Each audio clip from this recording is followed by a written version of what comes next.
Growing up, a common sentiment has always been, you know your body. It was usually taken to mean something like, don't overexert yourself. However, I think that sentiment can go beyond that. Many people also apply this idea of knowing one's body to diagnoses as well, whether physical or mental health conditions. Now, of course, this is a very divisive issue. There are, as with everything, pros and cons to self-diagnosis. Of course, a main con that is often mentioned in debates around this topic is people that usually are self-diagnosing are not medical professionals.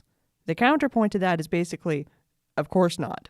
If an official diagnosis could be obtained, there wouldn't be such an expansive community or movement behind self-diagnoses. The first question is often, why is this so prevalent? Why not get officially diagnosed? And to that, there is a list of reasons why that often isn't even feasible. For one, getting diagnosed for some conditions, ADHD for example, can be an expensive and privatized process.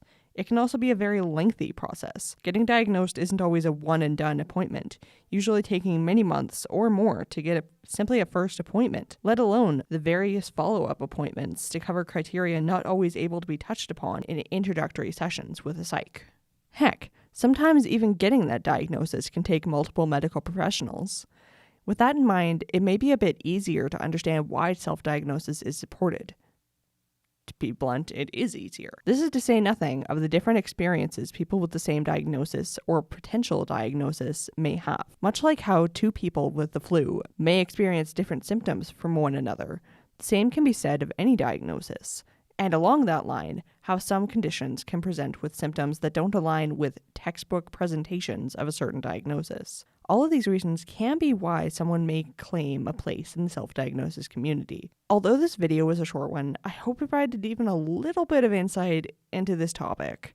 And of course, it bears repeating that self-diagnosis is not a replacement for being professionally diagnosed with a condition. Of course. If you have any other topics about LGBTQIA+ or mental health stuff that you'd like me to cover, please leave your suggestions in the comments down below. As always, resources are in the description. Thanks for watching the OCD Enby. Stay safe out there.